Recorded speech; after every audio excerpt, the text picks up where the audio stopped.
It seems like the MBT video is winning. It's very fast though. We might be able to fit two. So the question of this video is, why did these incredible Yu-Gi-Oh decks from the OCG completely flop in America? It's cool that you are reducing the TCG just to America, because nowhere else in the world do they play the beautiful game of the Yu-Gi-Oh trading card game. It is only America that they play the Yu-Gi-Oh TCG in. As we all know, common knowledge.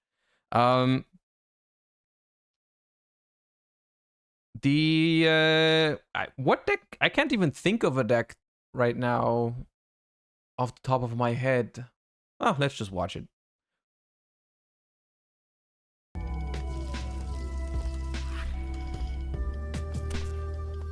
Hey everybody, Joseph Rothschild here, aka, and we are back with another X thread. Oh right, it's not so Twitter if you're unfamiliar, anymore. Yu-Gi-Oh is bifurcated into.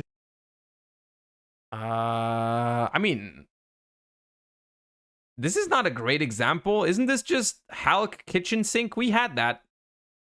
That's just based, no? That's just based. We just played it in a different form because we didn't have all the same cards, but like we played based.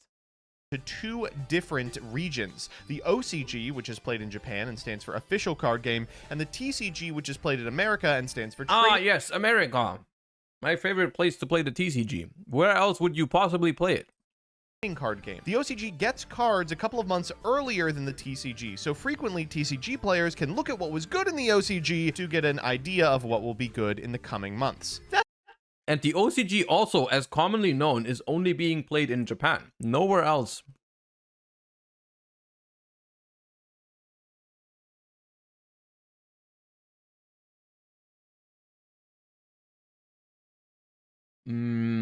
I don't think there's a limit, as long as it's like realistically achievable. Ryan Joe, thank you for 15 months.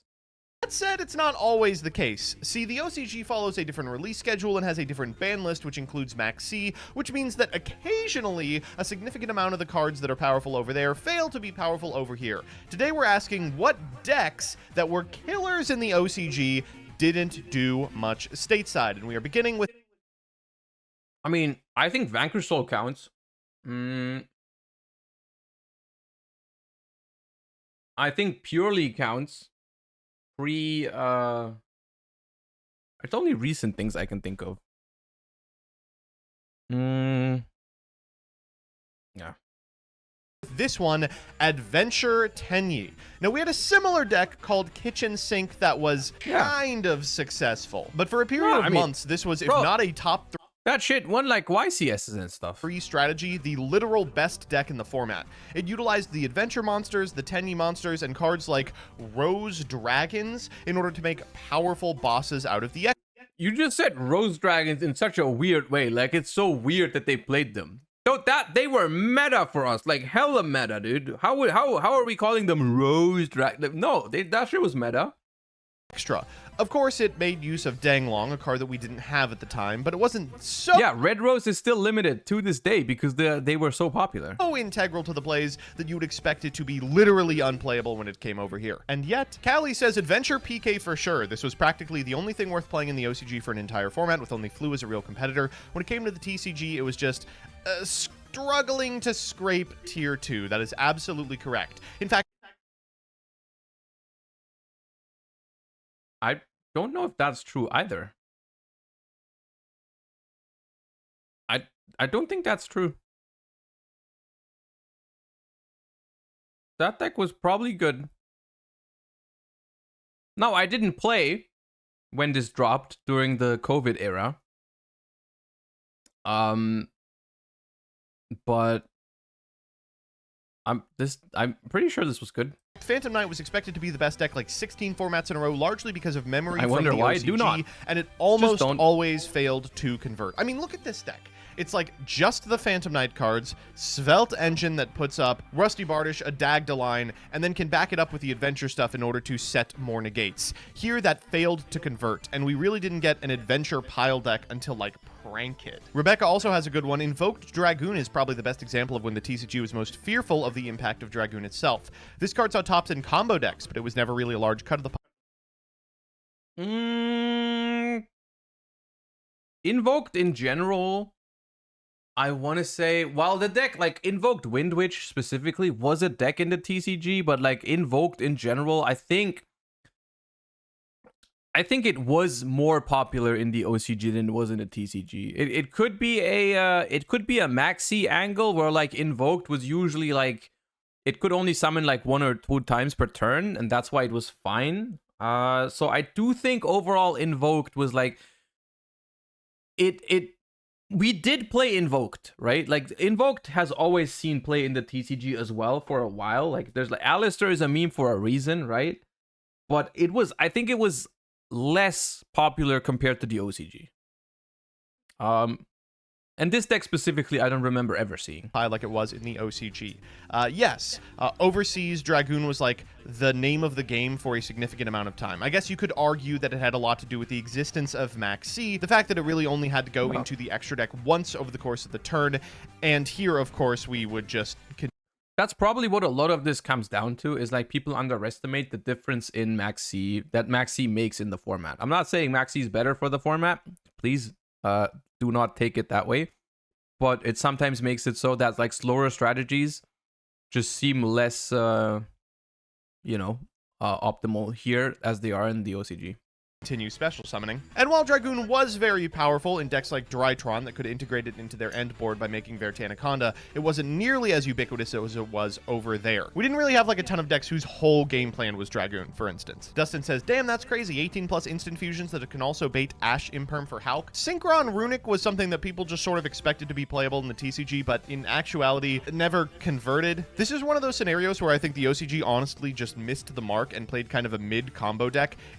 They still don't, by the way. The OCG still does not acknowledge the existence of Runic Sprite and other good Runic decks. They just ignore it. Like, literally, you can still play the most insane, the most based Runic piles in the OCG, and they will not do it. They are like, no, we will not. In the face of what was a much more consistent Runic deck in, any of them. Kelly says, here's a list I like to call post-Syac decks that struggle more here because we have Full Power Branded and Nigh Full Power Kashtira. Full Power Branded? Jokes aside, Vanquish Soul I think fails to convert more because of Maxi than because of the existence of Full Power Branded. Remember when this was expected to be the third-ish best deck post-Dabble due to a strong tier limit matchup, then proceeded to get about 2 tops ever? So we don't have Electromite, but I'm going to be completely honest with you, I don't think it matters. I don't think there was any world in which this deck was going to be taken seriously. This one's really weird to me. Gishki was like the way to play Sprite for a... That's a good one. Gishki Sprite and Tri-Brigade Sprite.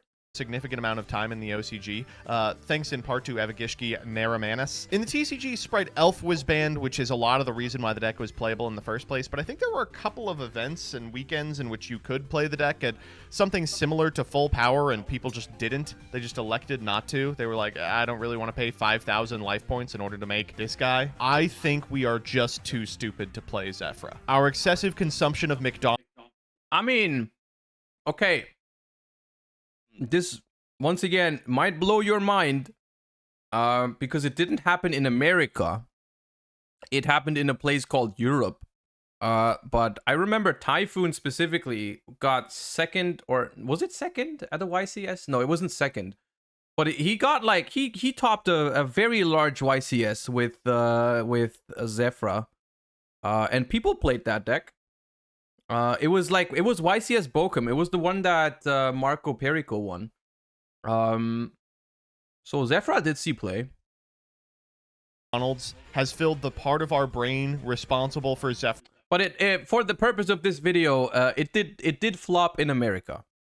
It did flop in America. So technically true. Which is, the only place where they played the Yu-Gi-Oh TCG. So for that matter, sorry for the unqualified response. For combos with McNuggies. I'm pretty sure that if our pineal gland was not calcified, we could unlock the secrets of this deck. Old one says have missed, but Zombie Teledad. Due to banlist plus release date differences, TCG did not have Brionic and Cardiff Safe Return at the same time, which was integral to the build success in the OCG. The deck was relegated to being worse than standard Teledad here. I will be completely honest with you. Having played a significant amount of the Teledad formats with Alex, I think Zombie Dad is one of the least explored decks in that format. It just feels so explosive. This one's crazy. It is wild.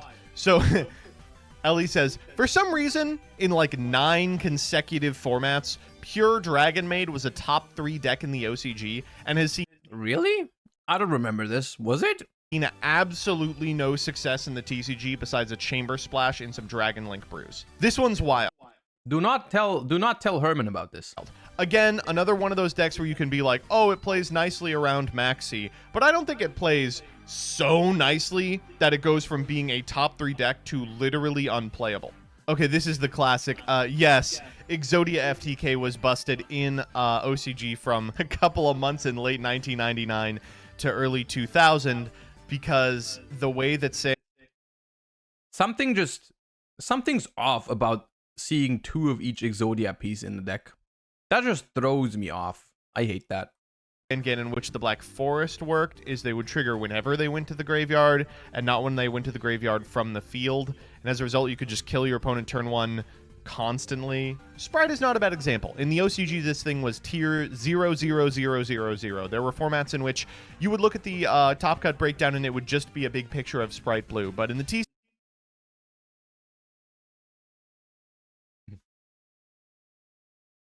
This is a thing that to this date I do not understand.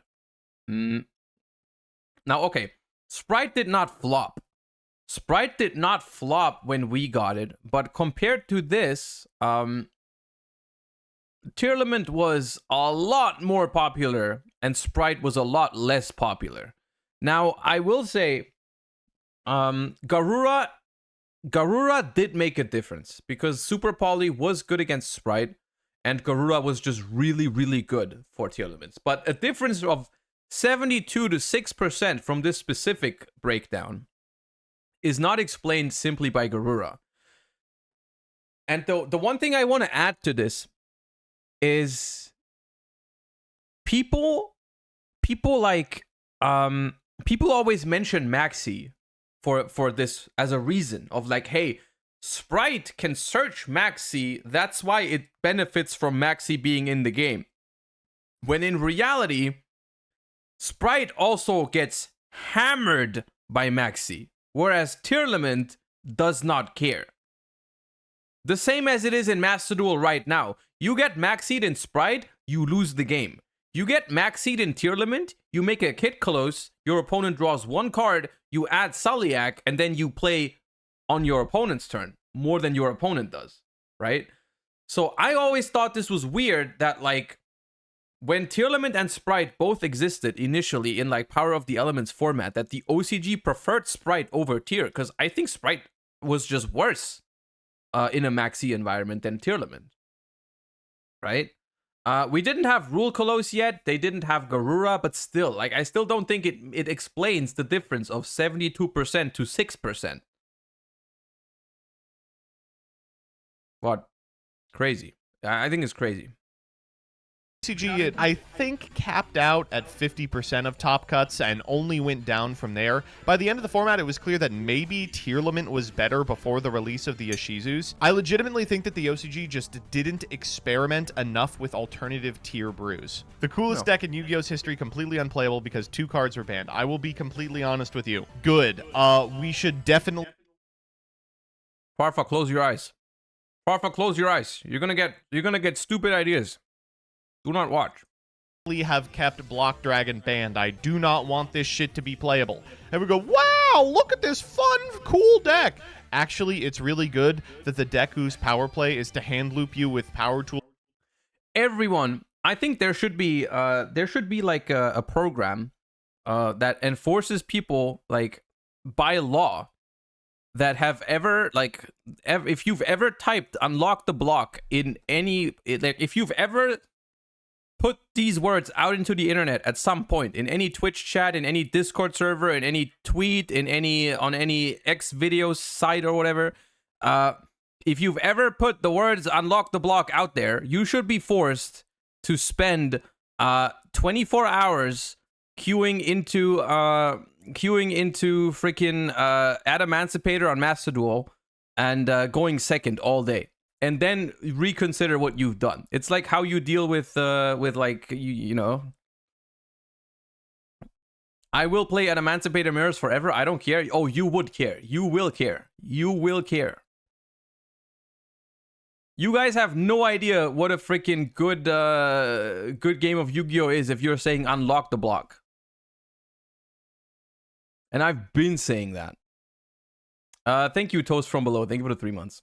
Dragon 2 is not legal. I think that's really awesome. Back in early 2011, when our window to the OCG format was Shriek, tournament reports of the OCG were filled with junk Doppel. Historically, the deck was a top contender in the TCG2, but due to various card pool differences, getting Librarian late, Tengu, the version running junk Synchron isn't it.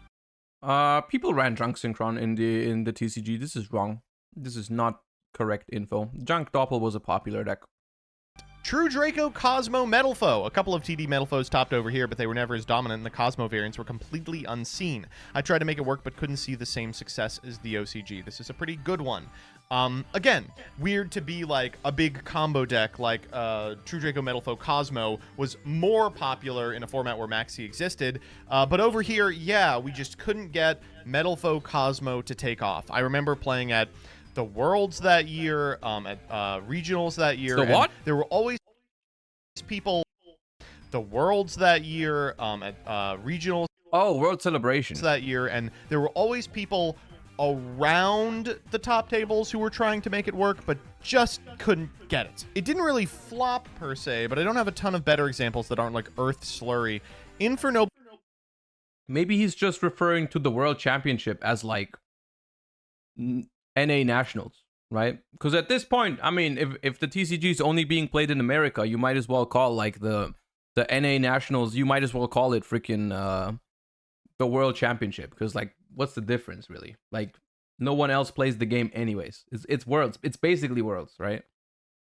Was much stronger in the OCG than it was here, and Worlds is just a glorified Japan versus USA crew battle, right? It's just like, it doesn't really, builds differed greatly. I still hold that X-Paladin was the better combo starter by far. This list looks a lot different than what we played. I don't recall too many people being on 3 Ogier. When they banned Kitkalos, this was the best deck for 2 weeks. I remember... Honestly, this Twitter thread, it feels like people just went on Road of the King and looked in like the deepest, darkest depth for decks that they've never seen. And then they just posted them. The week that Kitkalos got banned, oh, thank goodness they posted it.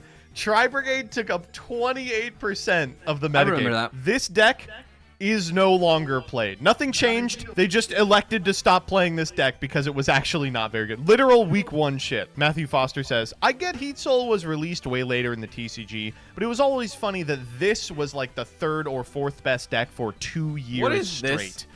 Ugh. It literally looks like a 2013 deck. Like, this is how people were building wind-ups. Half the deck is 1-card combos, and the rest is just traps. While Synchro Cat was good... It's even worse than that, because wind-up wasn't 1-card combos. There was no 1-card combo in wind-up, except for Tour Guide. Here, OCG Synchro Cat was very good at the same time as Dad. This is because they had Brio out, allowing for Cat, make Brio, pre-mat to get back Cat, Brio bounce pre-mat, rinse and repeat. That's what we were trying to do in progression, and you all told I wish I was dead he was a moron. Clearly the OCG isn't always as illustrative as we expect it will be, but I'm hoping that at least Rescue Ace is playable. Yeah, I have bad news about that. I don't think Rescue Ace is that great in the TCG because, yeah, it's just, the deck is kind of invalidated by no Max C. It's kind of like, that's the point. It's the similar to, similar of what we talked about earlier, where like, we've talked about how the OCG makes combo decks sometimes that the TCG is not prepared for because they design cards for a Maxi environment, and then they get released into the TCG into a non-Maxi environment, and that's why they run rampant here sometimes, right? Think of like Super Heavy Samurai, Synchrons now, and Vanadium now, and whatnot, like decks that could potentially pose problems. They obviously they haven't caused a problem yet. Well, Super Heavy Samurai has, but the new ones. But they could, because they were designed with Maxi in mind, I'm pretty sure. there are also other decks that are designed with Maxi in mind, but on like the slower end, right? I think they sometimes sit down in the OCG and be like, and they're like, hey, we want to make a deck that's like cool and mid-range and doesn't lose to Maxi. And I'm pretty sure that's how they arrived at decks like Vanquish Soul or Rescue Ace, right? I think that's how they did it.